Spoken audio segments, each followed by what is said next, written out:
Jane is consistently late for school.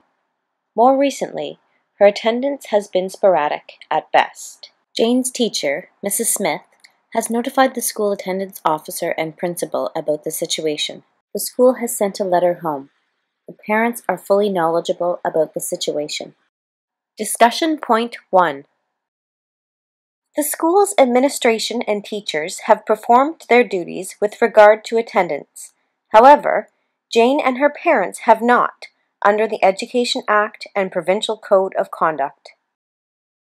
In addition, Jane's behavior is deteriorating at school. On this particular day, Mr. Jones, who is on yard duty, observes Jane push another student to the ground. Discussion point 2. Bullying is prohibited by the Provincial Code of Conduct and the Accepting Schools Act and can trigger suspension or expulsion. Jane and her parents have a responsibility to ensure her respectful behavior, and the school has a responsibility to respond to episodes of bullying to protect other students. It is not clear what the school has done to address Jane's deteriorating behavior. Mr. Jones grabs Jane by the collar just as she is about to kick the student on the ground and says, Discussion point 3. So long as Mr. Jones uses no more force than is necessary, i.e., excessive use of force, to break up the fight and protect the other student, Mr. Jones has not committed assault. In fact, it was his duty to stop the bullying. Jane, go to the principal's office right now! He then turns his attention to the injured child on the ground, who is hurt and crying. Shortly after recess, Mr. Jones goes to the principal's office to report the incident. Discussion point 4.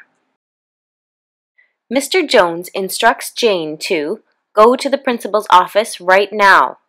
These are clear, direct, and explicit instructions.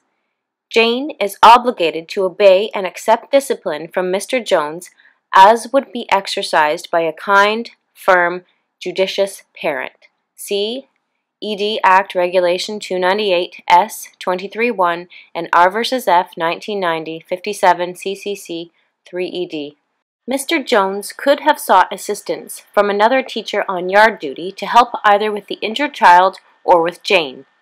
If he could find no other teacher, he could have sent another student to the principal's office to ask for assistance. This does not, however, excuse Jane from her duty to follow Mr. Jones's discipline. Jane is nowhere to be found and has not turned up at the principal's office.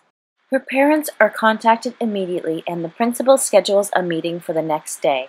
At the following meeting, the parents allege that Mr. Jones assaulted Jane in the schoolyard. Furthermore, they tell the principal that Jane was so afraid and traumatized by the incident that she ran down an embankment adjacent to the school and hurt herself.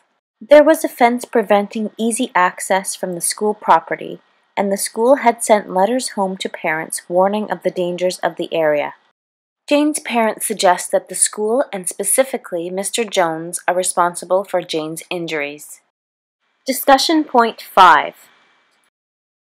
Appropriately, the school notified her parents immediately upon discovering her absence. The school had circulated a letter to all parents regarding the dangers of the embankment.